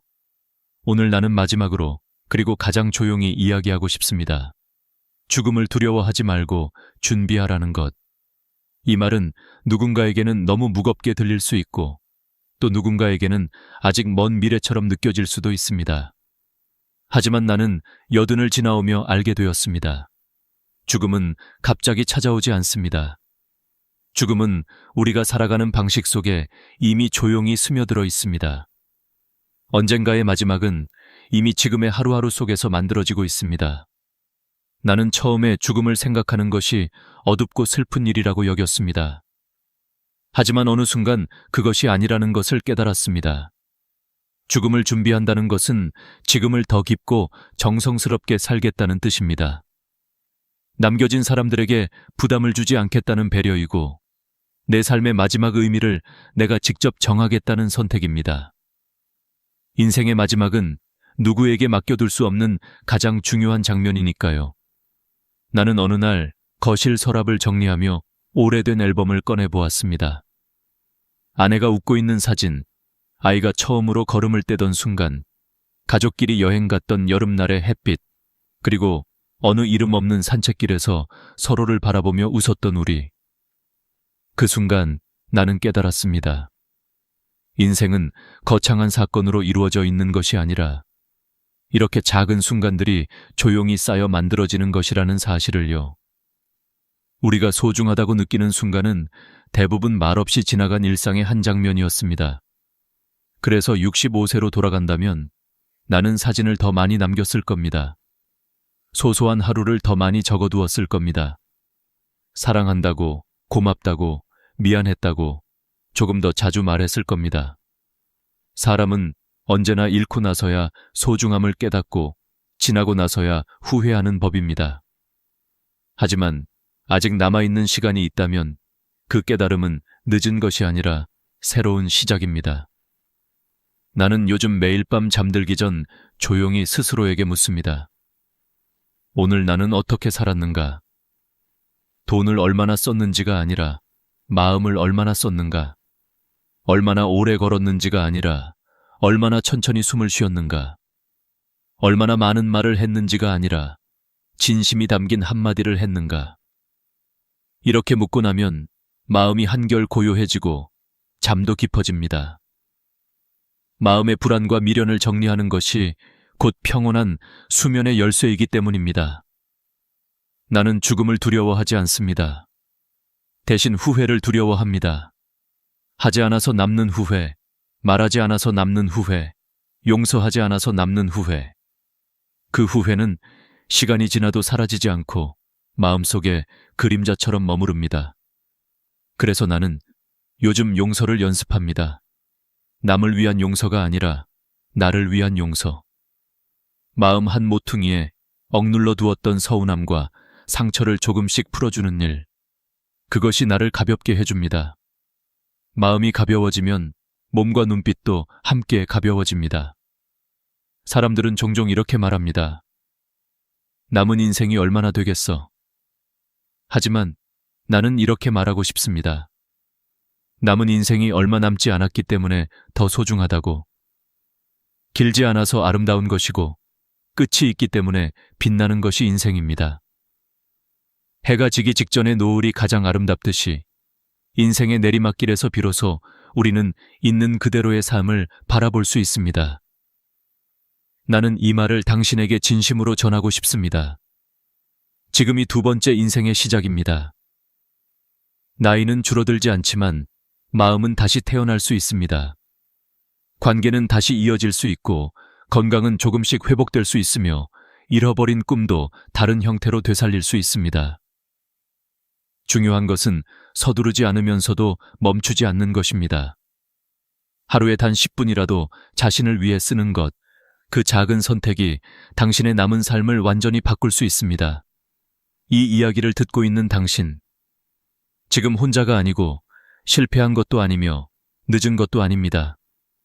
지금이 바로 당신의 삶이 다시 시작되는 순간입니다. 고개를 들어 하늘을 보세요. 아직도 충분히 아름답습니다. 당신은 여전히 살아있고 살아있다는 건 다시 사랑할 수 있다는 뜻입니다. 감사합니다. 함께 해주셔서 진심으로 고맙습니다. 당신과 당신의 가족 모두에게 평온과 건강, 따뜻한 인연이 함께하길 진심으로 기원합니다. 외로움이라는 것은 조용히 스며드는 안개와도 같습니다. 소리도 없고 갑작스럽지도 않지만 어느 순간 우리의 어깨를 감싸고 마음 깊숙한 곳까지 스며들어 버립니다. 강동현 씨가 바로 그런 외로움 속에서 살고 있었습니다. 올해 65, 은퇴한 지 5해. 아내는 3년 전 병으로 세상을 떠났고 외동딸은 다른 도시에서 각자의 삶을 살고 있습니다. 한때는 집 안 곳곳에 가족의 웃음소리가 가득했지만 이제는 냉장고가 돌아가는 소리와 벽시계의 초침 소리가 그의 유일한 벗이 되어버렸습니다. 아침 햇살이 따뜻하게 창문을 비춰도 저녁 바람이 서늘하게 불어와도 그의 하루는 크게 달라지지 않았습니다. 아침에 눈을 뜨고 간단히 빵을 먹고 근처 공원을 산책한 뒤 집으로 돌아와 TV를 켜놓은 채 소파에 앉아 시간을 보내는 일상. 누가 보기엔 평온하고 안정된 노후일 수 있지만 그 안에는 사람의 천이 사라진 고독이 길게 그림자를 드리우고 있었습니다. 사람은 나이가 들어도 누군가와 함께 밥을 먹고 함께 걷고 함께 말을 나누고 싶어 하는 존재입니다. 이는 욕심도 아니고 사치도 아닙니다. 살아있다는 증거입니다. 강동현 씨는 어느 날 스스로 깨달았습니다. 나는 더 이상 혼자 살고 싶은 사람이 아니구나. 아내를 떠나보낼 때는 그저 시간이 지나면 괜찮아질 거라 생각했습니다. 그러나 외로움은 시간이 지나며 옅어지는 종류의 감정이 아니었습니다. 오히려 시간이 흐를수록 빈자리의 무게는 더 선명해졌고 말 한마디 나누고 싶은 사람이 없다는 사실은 그의 마음을 서서히 닳게 만들었습니다. 그래서 그는 용기를 냈습니다. 다시 한번 인연을 찾아보기로 말입니다.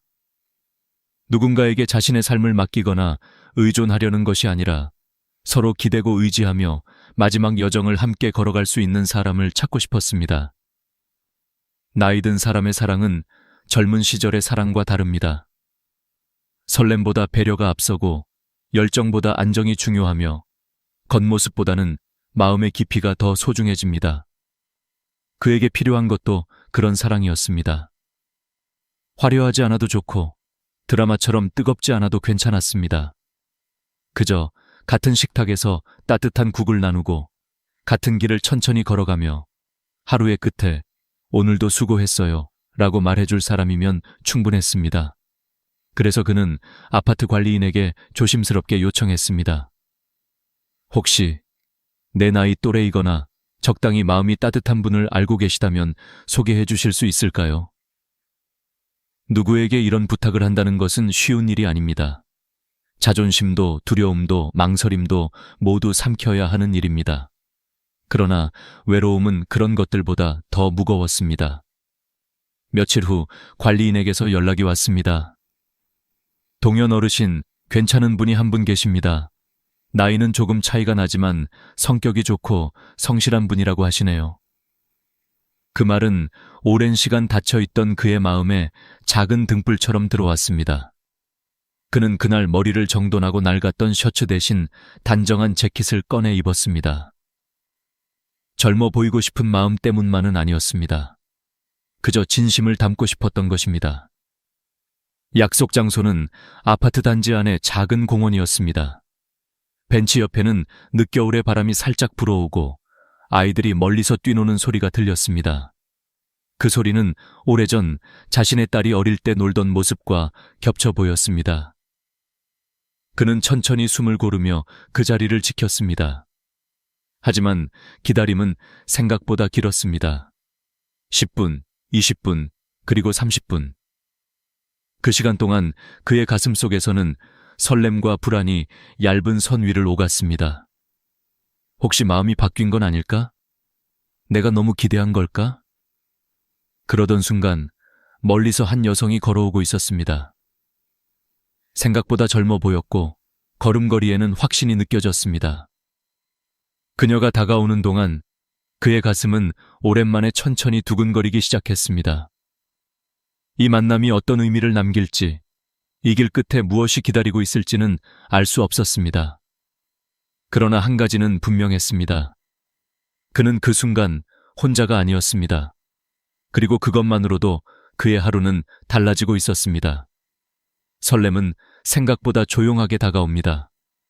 강동현 씨는 공원 벤치에 앉아 그녀가 걸어오던 순간을 또렷하게 기억했습니다.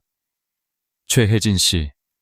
그녀는 단정하면서도 당당한 사람이었고 자신을 소개하는 목소리에는 오랜 세월을 홀로 이겨낸 사람만이 가진 단단함이 묻어 있었습니다. 그녀와 마주 앉아 대화를 시작했을 때 강동현 씨의 마음에는 오랜만에 따뜻한 기운이 번졌습니다.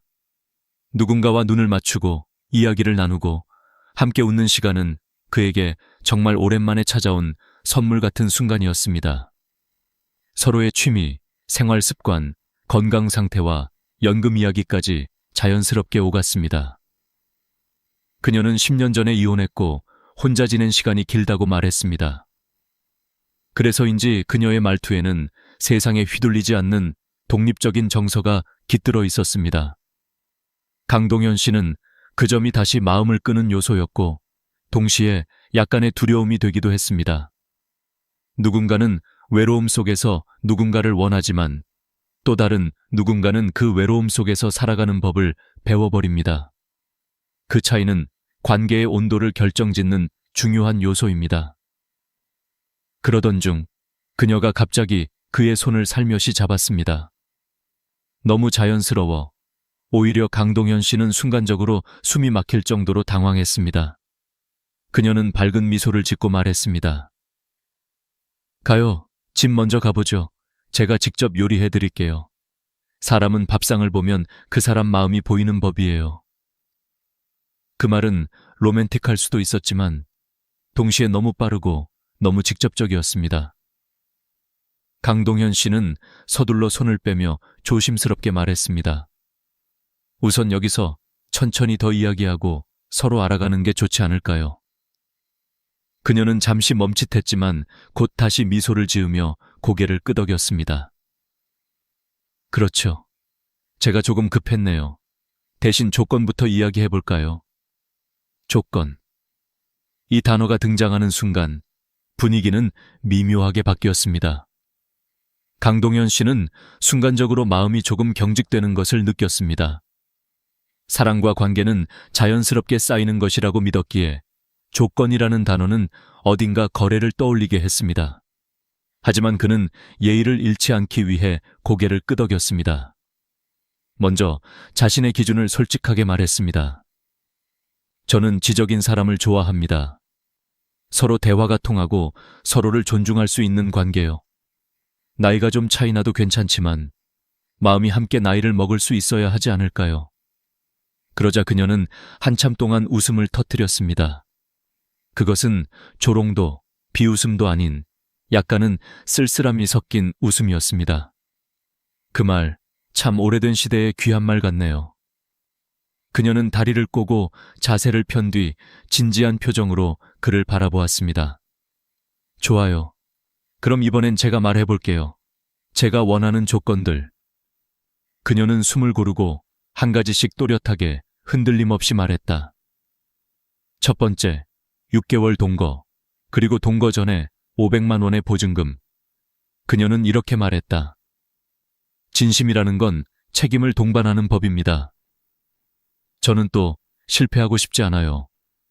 서로 마음이 맞으면 좋고 맞지 않으면 최소한의 정리 비용이 필요하죠. 두 번째, 한 달 여행과 결혼 사진 촬영. 우리도 인생에서 한 번쯤은 예쁜 순간을 남겨야 하지 않겠어요? 그게 평생 소원이었어요. 대신 제가 잘 챙겨드릴게요. 세 번째, 연금 카드 관리. 집이든 관계든 결국 누군가는 중심을 잡아야 해요. 저는 제가 그 역할을 하고 싶어요. 남편은 용돈만 사용하면 돼요. 너무 간섭받지 않고 편하잖아요? 네 번째, 각방 사용. 저는 오랫동안 혼자 잤기 때문에 누군가와 같은 침대를 사용하는 게 불편해요. 서로의 잠을 지켜주는 게 더 따뜻한 관계라고 생각해요. 그녀는 모든 조건을 말한 뒤 마지막으로 이렇게 덧붙였습니다. 대신 집안일과 명절 준비는 제가 다 할게요. 식탁에서 일어나지 못할 만큼 맛있는 음식 해드릴게요. 저는 시들지 않는 꽃이에요. 저를 잘 돌보면 평생 함께 피어 있을 수 있어요. 그 말은 아름답게 들릴 수도 있었지만 그 순간 강동현 씨의 가슴 속에는 이상한 서늘함이 피어올랐습니다. 그의 마음은 조용히 말하고 있었습니다. 이 관계는 둘의 손을 맞잡는 것이 아니라 한 사람이 다른 사람 위에 서게 되는 구조일지도 모른다. 사랑은 서로의 빈자리를 채워주는 것이지 한 사람의 세계에 다른 사람을 끼워 맞추는 것이 아닙니다. 그는 그녀를 이해하려고 했습니다. 아마 그녀도 상처가 많았을 것이고 그래서 스스로를 지키는 방식으로 이렇게 조건을 만들어냈을 것입니다. 하지만 그럼에도 불구하고 그의 마음은 그 조건들을 받아들이기엔 너무 무겁고 불편했습니다. 조금의 침묵이 흘렀고 결국 그는 천천히 자리에서 일어나 말했습니다. 죄송합니다만 저는 이 관계를 이어갈 수 없을 것 같습니다. 그녀는 아무 말도 하지 않았습니다. 단지 조용히 시선을 떨어뜨렸습니다. 강동현 씨는 천천히 공원을 걸어 나왔습니다. 바람이 불었지만 이번엔 추위가 아니라 묘한 해방감이 느껴졌습니다. 사람은 나이가 들어도 마음은 여전히 선택할 수 있습니다. 그리고 그 선택에는 존엄이 담겨 있습니다. 공원을 벗어나 집으로 돌아가는 길, 강동현 씨의 발걸음은 천천히 흘렀습니다. 마음이 무겁기도 하고 이상하게도 가벼운 듯한 묘한 감정이 동시에 밀려왔습니다. 한편으로는 아쉬움이 남았고 또 한편으로는 잘한 선택이라는 확신이 있었습니다. 그는 스스로에게 물었습니다. 내가 지금 바라는 관계는 무엇일까? 누군가 곁에 있어주는 것 그 자체인가? 아니면 서로가 서로를 진심으로 존중하는 동반자인가? 그 질문은 그가 지금까지 살아온 날들과 앞으로 살아갈 날들을 다시 바라보게 만들었습니다. 집으로 돌아오자 익숙한 조용함이 그를 맞았습니다. 거실의 시계 초침 소리, 창문 밖에서 들리는 바람과 차 소리, 그리고 어디에도 없는 누군가의 숨결. 그 고요함이 갑자기 날카롭게 다가왔습니다. 그는 소파에 앉아 천천히 한숨을 내쉬었습니다. 이 조용함은 평온일까? 아니면 고독일까? 노년의 삶에서 이 두 가지는 종종 구분하기 어렵습니다. 때로는 편안함이 외로움과 같은 얼굴을 하고 다가오고, 때로는 외로움이 평온처럼 둔갑해 앉아있기도 합니다. 그는 차를 하나 끓이고 창가에 앉았습니다. 무엇이 잘못되었는지 생각해 보려 했지만 사실 잘못된 것은 아무것도 없었습니다. 단지 서로의 기대가 너무 달랐을 뿐입니다. 최혜진 씨는 오랜 상처 속에서 스스로를 보호하기 위해 조건을 만들었고, 그 조건은 그녀가 세상을 믿는 방식이었습니다. 그녀가 제시한 조건은 어쩌면 그녀가 살아남기 위해 만들어낸 작은 성이었을지도 모릅니다. 강하게 보였지만 그건 역시 외로움에서 비롯된 것이었습니다. 강동현 씨는 그녀가 떠올랐습니다. 처음 등장했을 때의 밝은 표정, 손을 잡으며 집으로 가자고 말하던 순간의 설렘, 그리고 4가지 조건을 말할 때의 단단한 눈빛. 그 속에는 누군가를 다시 믿고 싶지만 믿기 두려워하는 사람이 분명 존재했습니다. 한 번이 아니라 여러 번 마음이 다친 사람만이 가질 수 있는 눈빛이었습니다. 강동현 씨는 그 사실을 외면할 만큼 차갑지 않았습니다. 그러나 그것을 감싸 안을 만큼 자신을 희생하고 싶지도 않았습니다. 젊을 때는 상대의 상처를 내 것이었던 것처럼 품고 살아가는 것이 사랑이라고 믿었습니다. 하지만 나이가 들면 깨닫게 됩니다.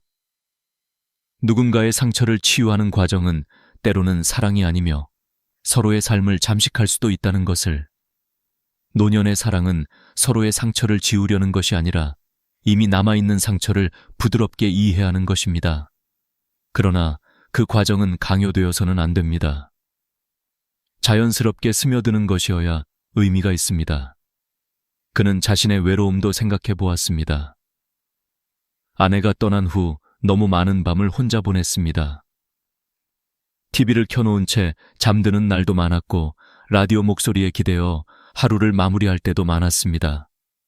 하지만 그 외로움은 단지 누군가가 곁에 없어서 생기는 것이 아니라 마음을 이해받지 못할 때 깊어지는 것이었습니다.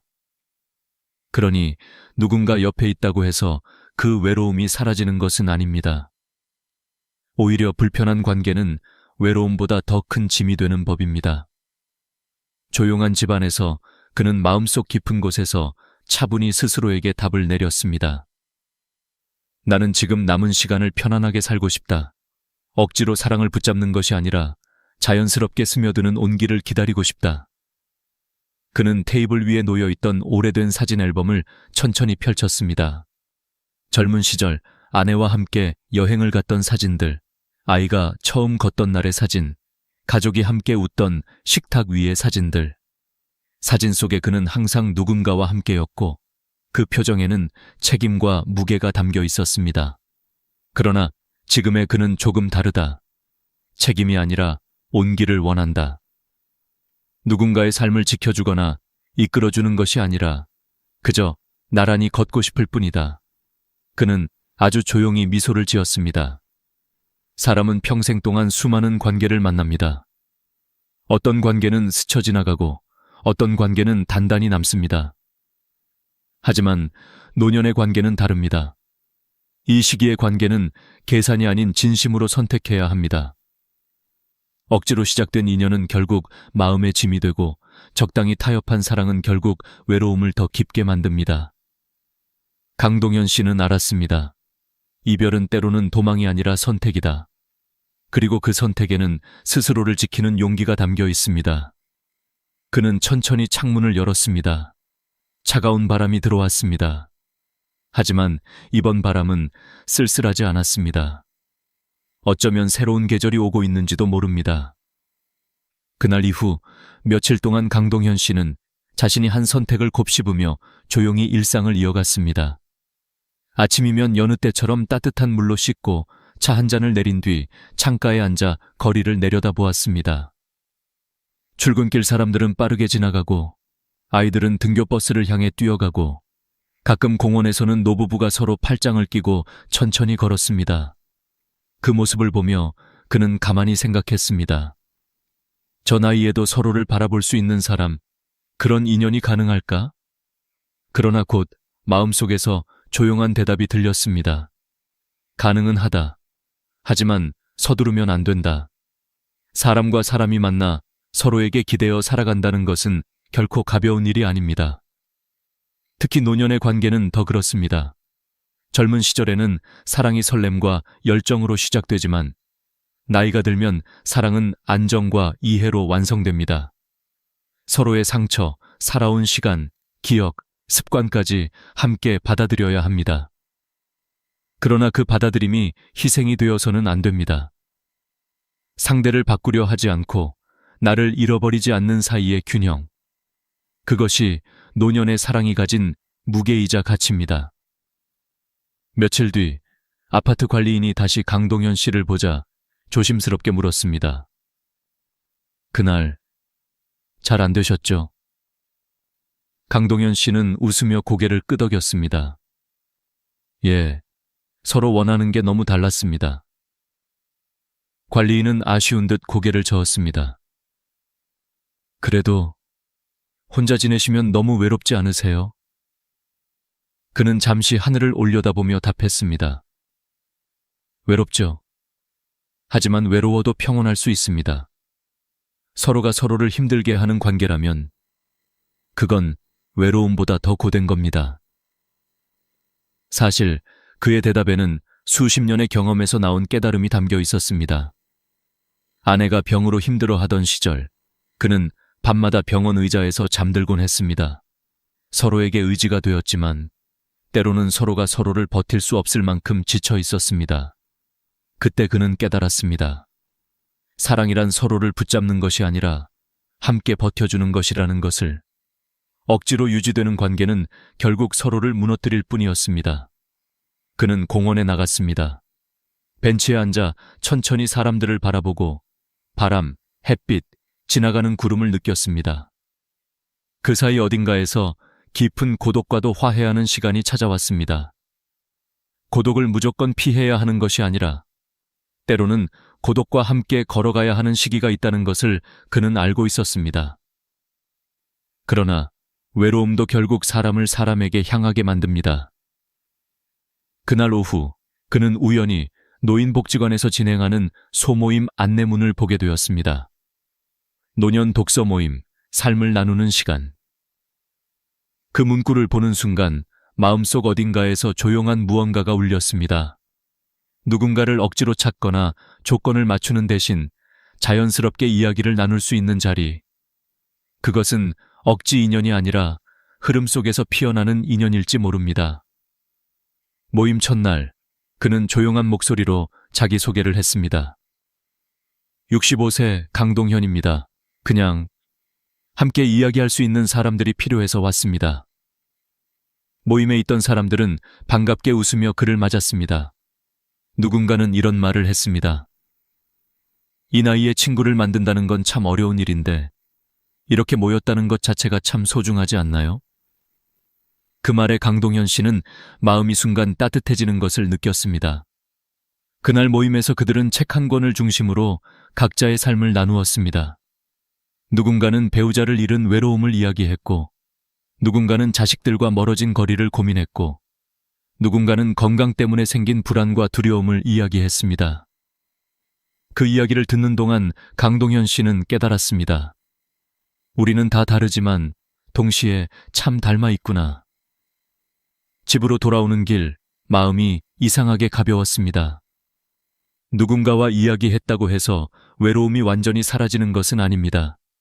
하지만 외로움이 덜 무겁게 느껴질 수는 있습니다.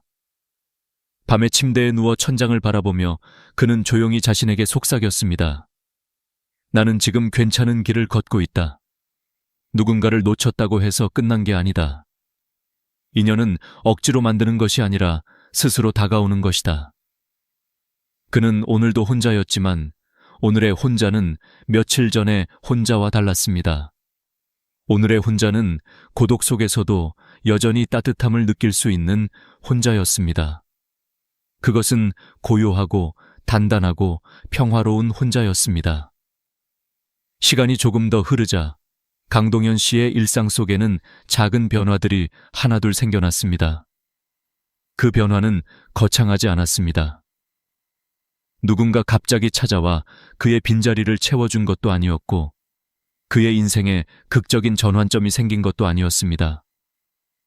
그저 매주 한 번 참석하는 독서 모임, 동네 공원에서 마주치는 익숙한 얼굴, 편의점 앞 의자에 앉아 천천히 커피를 마시는 느린 시간. 하지만 바로 그런 사소한 순간들이 그의 하루 속에 온기를 더해주고 있었습니다. 독서 모임에서 만난 사람들 역시 사정은 비슷했습니다. 70대, 60대 혹은 80대. 누군가는 자녀가 외국에 있어 명절에도 집이 조용하다 했고, 누군가는 병으로 배우자를 먼저 떠나보낸 뒤 긴 침묵 속에서 겨우 숨을 이어가고 있었다고 했습니다. 이 모임은 책을 읽고 내용을 토론하는 장소이기도 했지만 사실은 서로가 서로의 이야기를 들어주는 자리였습니다. 어느 날 모임에서 한 할머니가 조용히 말했습니다. 사람이 나이를 먹는다는 건 이제 내 이야기를 들어줄 사람이 줄어든다는 거더라고요. 그 말에 방 안 공기가 한순간 멈춰 있었습니다. 그리고 모두가 고개를 천천히 끄덕였습니다. 그 말은 슬프지만 진실이었습니다. 나이가 들수록 주변 사람들은 하나둘 사라집니다. 친구는 병으로 먼저 떠나고, 자식들은 저마다의 삶에 바쁘고, 동네 사람들마저 점점 바뀌어갑니다. 남는 건 생각, 기억, 그리고 고독. 하지만 그 고독을 함께 견딜 누군가가 곁에 있다면 그 고독은 더 이상 삶을 짓누르는 짐이 되지 않습니다. 그것은 함께 나눌 수 있는 무게가 되고 서로를 잔잔히 지탱해주는 힘이 됩니다. 그날 모임이 끝난 뒤 강동현 씨는 집에 돌아오며 생각했습니다. 동반자란 생활을 대신해주는 사람도 아니고, 내 돈을 관리해주는 사람도 아니고, 내 삶을 통제하려 드는 사람은 더욱 아니지. 동반자는 그저 옆에 앉아 같은 하늘을 바라볼 수 있는 사람이면 충분한 것이다. 그는 예전에 소개팅 자리에서 도망치듯 일어난 자신을 떠올렸습니다. 그때는 당황과 실망이 컸지만 시간이 지난 지금 그는 차분하게 깨달았습니다. 그 여성이 요구한 조건들은 단순한 욕심이 아니라 그녀가 살아온 삶의 상처로부터 만들어진 방어막이었다는 것. 그녀 또한 2번 다시 이용당하고 싶지 않았고, 2번 다시 버려지고 싶지 않았고, 2번 다시 혼자 울고 싶지 않았던 것이다. 그녀의 요구는 지나치고 무겁고 현실적이지 않았지만 그 속에는 나는 불안합니다. 나는 아픕니다. 나는 또 다치고 싶지 않습니다. 라는 소리가 숨어 있었다는 것을 이제서야 이해할 수 있었다. 그러나 이해와 수용은 다른 문제입니다. 상대의 상처를 이해한다 해서 그 상처를 대신 안아야 하는 것은 아닙니다. 나의 삶 또한 지켜야 하기 때문입니다. 그는 조용히 속삭였습니다. 우리는 모두 상처받아 살아왔다. 하지만 상처가 조건이 되어선 안 된다.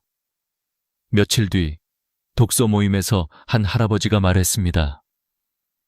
젊을 땐 사랑이 감정으로 시작했지만 나이 들어 찾는 사랑은 평온을 주는 사람입니다. 강동현 씨는 그 말을 깊게 마음에 새겼습니다. 평온. 이 단어는 그가 오래전부터 잃어버리고 찾고 있던 감정이었습니다. 그는 더 이상 드라마 같은 사랑을 원하지 않았습니다. 누가 그의 외로움을 완전히 없애주길 바라지도 않았습니다. 그저 서로의 침묵이 불편하지 않은 사람. 같은 밥을 먹고 같은 거리를 걷고 말이 없어도 괜찮은 사람. 그런 사람 한 명이면 충분했습니다.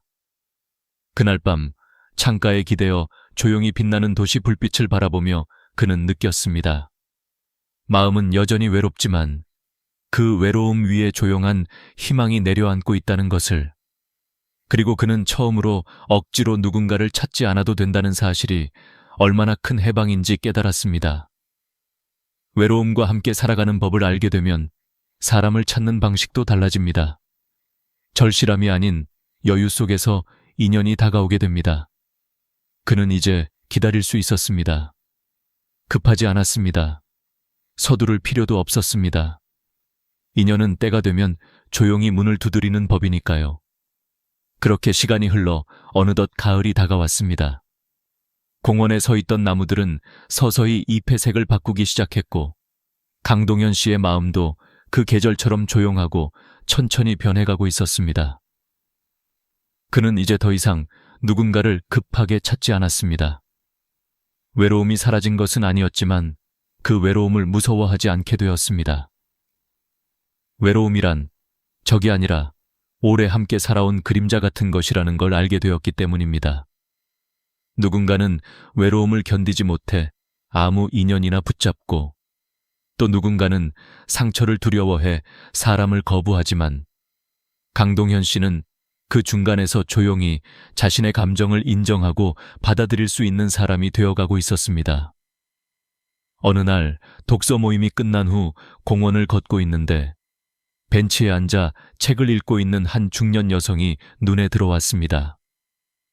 그녀는 조용하고 단정한 인상을 풍겼고 바람에 머리카락이 살짝 흩날렸습니다. 동현 씨는 지나치려다가 잠시 멈춰 섰습니다.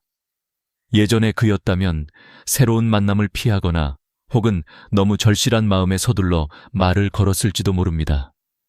그러나 이번엔 달랐습니다. 그는 깊게 숨을 들이쉬고 자연스럽게 벤치 옆에 앉았습니다. 가을바람이 참 좋네요. 그녀는 책을 덮으며 천천히 미소를 지었습니다. 네, 이 계절은 조용해서 좋아요. 시끄럽게 울지도 않고 너무 화려하지도 않고요. 두 사람의 첫 대화는 아주 소박했습니다. 서로의 이름을 묻지도 않았고 나이나 경력, 연금, 가족 상황을 묻지도 않았습니다. 그저 같은 계절을 느끼는 사람으로서 잠시 머무른 것이었습니다. 이것이 바로 나이가 든 사랑의 출발선이었습니다. 조건이 아닌 호흡, 계산이 아닌 온도, 말이 많지 않아도 괜찮고 침묵이 흘러도 어색하지 않은 순간. 그녀와의 만남은 천천히 이어졌습니다. 둘은 매주 공원에서 마주쳤고 꺼내지 않아도 알 수 있는 마음이 조금씩 싹을 틔웠습니다. 어느 날 그녀가 말했습니다. 저는 누군가를 의지하지 않고 누군가를 소유하려 하지 않는 관계가 좋아요. 그냥 서로의 존재가 좋으면 되는 그런 사이. 그 말은 동현 씨의 마음 한가운데에 부드럽게 스며들었습니다. 그는 생각했습니다.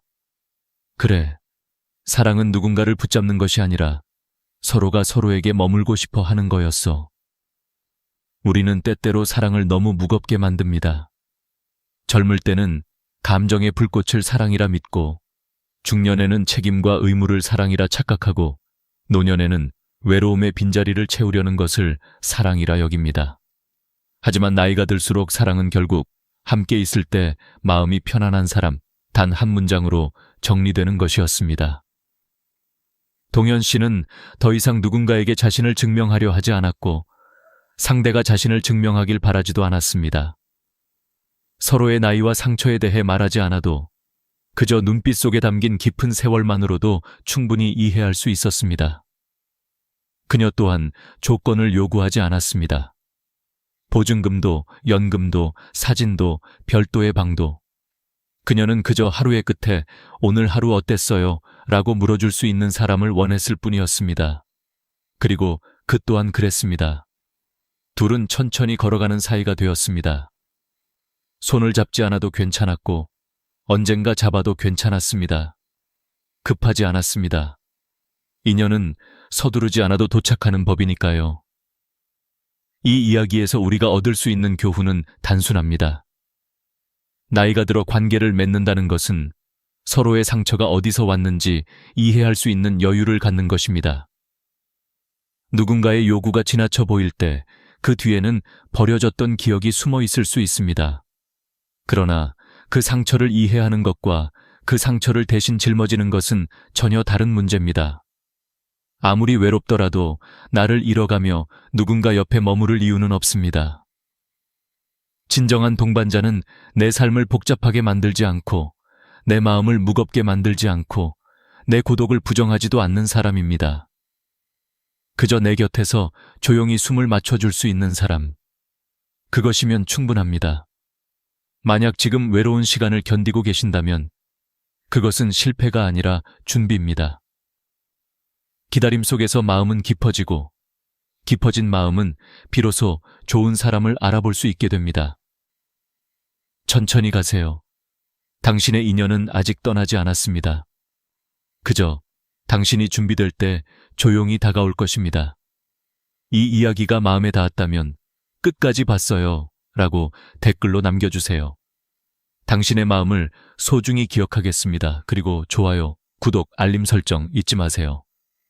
여러분의 한 번의 행동이